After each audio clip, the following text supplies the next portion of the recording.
இந்த செய்தியை உங்களுக்காக வழங்குவது அருண் மசாலா. 1983 ஆண்டிலிருந்து தரத்துடன் தன்மை மாறாத அறுசுவை சமையலுக்கான அருண் மசாலா.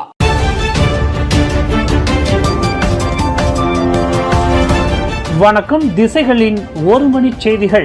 நம்பிக்கையில்லா தீர்மானம் கொண்டு வரப்பட்டால் பெர்லிஸ் சட்டமன்றம் கலைக்கப்படும். மந்திரி பசார் அபுபக்கர் ஹம்சா எச்சரிக்கை. தமக்கு எதிராக பாஸ் கட்சியின் 6 சட்டமன்ற உறுப்பினர்கள் நம்பிக்கையில்லா தீர்மானம் கொண்டு வந்தால் மாநில சட்டமன்றத்தை கலைக்க வேண்டிய நிலை ஏற்படும் என பெர்லிஸ் மாநில மந்திரி பசார் அபுபக்கர் ஹம்சா எச்சரிக்கை விடுத்துள்ளார். வரும் ஜூன் 3 முதல் 5ஆம் தேதி வரை நடைபெறவுள்ள சட்டமன்ற கூட்டத்தொடரில் இத்தீர்மானம் முன்வைக்கப்பட்ட சட்டமன்றத்தை கலைப்பதை தவிர தமக்கு வேறு வழியில்லை என்று கொலபெர்லிஸ் சட்டமன்ற உறுப்பினருமான அவர் தெரிவித்துள்ளார். மேலும் பெர்லிஸ் மாநிலத்தில் ஆட்சி மாற்றத்திற்கு பிறகே பரிகத்தா நேஷனல் ஆட்சி அமைக்கப்பட்டதாகவும் தாம் மந்திரி பசாராக நியமிக்கப்பட்ட போது கூட்டணி அரசை நிலைநிறுத்தும் பொறுப்பை பெர்லிஸ் அரசர் தம்மிடம் வழங்கியதாகவும் அபுபக்கர் ஹம்சா தெரிவித்துள்ளார். இந்நிலையில் அம்முடிவுகளையும் மீறி விரும்பத்தகாத சம்பவங்கள் நடைபெறும் பட்சத்தில் சட்டமன்றத்தை கலைக்கப் போவதாகவும் வேறு வழிகள் தமக்கு இல்லாததால் அம்முடிவை எடுத்தே ஆக வேண்டிய நிலை ஏற்படுவதாகவும் நேற்று இரவு கங்காரில் நடைபெற்ற மலாம் சித்ரா வர்ண கொலபெர்லிஸ் 2026 என்ற நிகழ்ச்சியில் கலந்து கொண்ட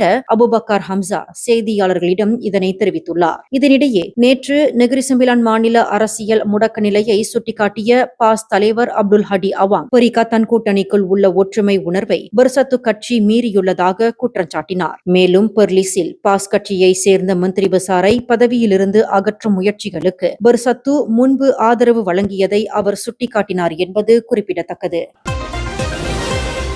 நாடெங்கிலும் தரைவழி சரக்கு போக்குவரத்து துறையை சேர்ந்த ஜீப்புகள் மற்றும் பிக்அப் லாரிகளையும் உள்ளடக்கும் வகையில் டீசல் மானியம் வழங்கும் முறையை மேம்படுத்த அரசாங்கம் ஒப்புதல் வழங்கியுள்ளது. அதன்படி மானிய டீசல் கட்டுப்பாட்டு அமைப்பான SKDS இன் கீழ் ஜீப் மற்றும் பிக்அப் வாகனங்களையும் தகுதி பட்டியலில் சேர்க்க முடிவு செய்யப்பட்டுள்ளது. இந்த புதிய நடைமுறையானது வரும் ஜூன் 1 முதல் நாடு முழுவதும் அமலுக்கு வரும் என உள்நாட்டு வாணிபம் மற்றும் வாழ்க்கை செலவின அமைச்சர் அர்மிசான் முகமது அலி தெரிவித்துள்ளார். மேலும் இந்த முடிவானது கடந்த மே 20ஆம் தேதி நடைபெற்ற அமைச்சரவை கூட்டத்தில் எடுக்கப்பட்டதாகவும் அவர் குறிப்பிட்டுள்ளார். முன்னதாக இவ்வகை வாகனங்களுக்கு கேமரன் மலைப்பகுதியில் மட்டும் அனுமதி வழங்கப்பட்டிருந்தது. இந்நிலையில் வரும் ஜூன் 1ஆம் தேதி முதல் நாடு முழுவதும் தரைவழி சரக்கு போக்குவரத்து துறையில் இயங்கி வரும் ஜீப் அல்லது பிக்அப் வாகனங்களை வைத்திருக்கும் நிறுவனங்கள் SKDS திட்டத்தில் பதிவு செய்ய விண்ணப்பிக்கலாம் என்று அர்மிசான் இன்று நடைபெற்ற செய்தியாளர்கள் சந்திப்பில் தெரிவித்துள்ளார்.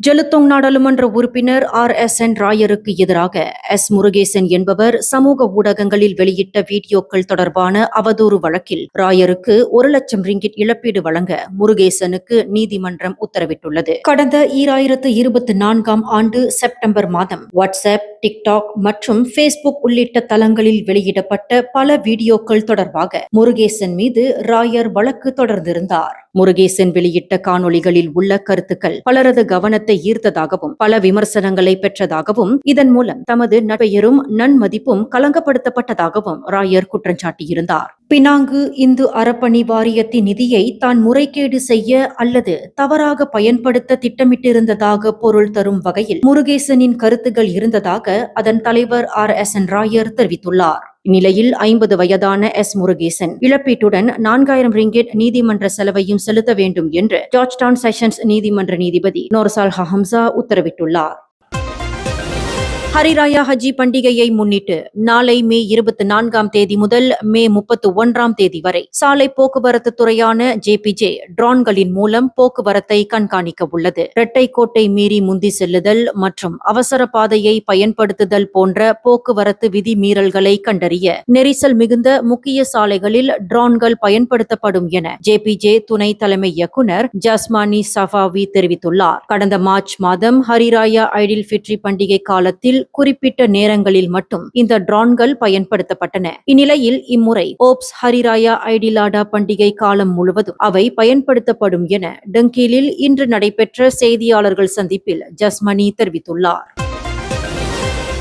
இம்மாத தொடக்கத்தில் செராஸ் பத்து சப்லாஸ் பகுதியில் உள்ள ஜலான் பலாகாங்கில் நடந்த கொலை சம்பவம் தொடர்பாக 3 பேர் கஜாங் மேஜிஸ்ட்ரேட் நீதிமன்றத்தில் நேற்று ஆஜர்படுத்தப்பட்டனர். 38 வயதான சாய் குவான் சியாங், 41 வயதான செங் கான் லூன் மற்றும் 41 வயதான கோ கிம் யாங் ஆகியோருக்கு எதிரான குற்றச்சாட்டுகள் நீதிபதி ஃபத்தின் டயானா ஜலீல் முன்னிலையில் வாசிக்கப்பட்ட போது அவர்கள் அதை புரிந்து கொண்டதாக தலையசைத்தனர். எனினும் கொலை வழக்குகள் உயர் நீதிமன்றத்தின் அதிகார வரம்புக்குள் வருவதால் அவர்களிடம் இருந்து எந்த ஒப்புதல் வாக்குமூலமும் பதிவு செய்யப்படவில்லை. இந்த மூவரும் 38 வயதான ஆங் மெங் சியாங் என்பவரை கடந்த மே 4ஆம் தேதி அதிகாலை 12:04 மணி முதல் மே 16ஆம் தேதி இரவு 11 மணி வரையில் எந்த ஒரு நேரத்திலும் கொலை செய்திருக்கலாம் என குற்றம் சாட்டப்பட்டுள்ளனர். குற்றவியல் சட்டம் பிரிவு 302 கீழ் பதிவு செய்யப்பட்டுள்ள இந்த வழக்கில் குற்றம் நிரூபிக்கப்பட்டால் மரண தண்டனையோ அல்லது 30 முதல் 40 ஆண்டுகள் வரை சிறை தண்டனை குறைந்தது 12 பிரம்படிகள் விதிக்கப்படலாம்.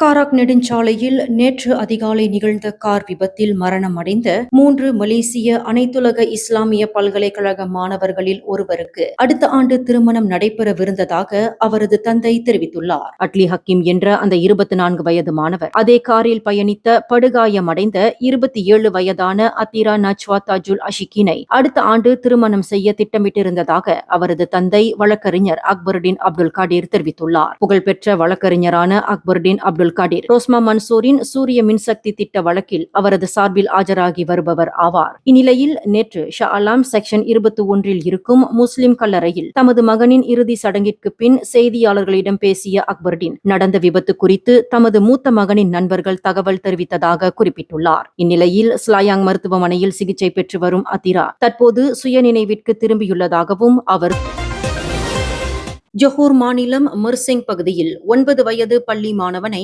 பாலியல் ரீதியாக தொந்தரவு செய்ததாக கூறப்படும் வழக்கில் ஆசிரியர் ஒருவரை போலீசார் கைது செய்துள்ளனர். 31 வயதான அந்த நபர் மீது புகார் அளிக்கப்பட்டதை தொடர்ந்து நேற்று மாலை 5:50 மணியளவில் கைது செய்யப்பட்டதாக மர்சிங் மாவட்ட போலீஸ் தலைவர் அப்துல் ரசாக் அப்துல்லா சானி தெரிவித்துள்ளார். மேலும் அவரிடம் இருந்து ஒரு கைபேசியும் பறிமுதல் செய்யப்பட்டுள்ளதாக குறிப்பிட்டுள்ளார். மேலதிக விசாரணைகளுக்காக சந்தேக நபர் இன்று முதல் 5 நாட்கள் போலீஸ் காவலில் வைக்கப்பட்டுள்ளதாகவும் அப்துல் ரசாக் தெரிவித்துள்ளார். இந்த வழக்கானது குழந்தைகளுக்கு எதிரான பாலியல் குற்றங்கள் சட்டம் 2017 பிரிவு 14A மற்றும் 14D கீழ் பதிவு செய்யப்பட்டு விசாரணை செய்யப்பட்டு வருகின்றது. இந்த செய்தியை உங்களுக்காக வழங்கியது அருண் மசாலா.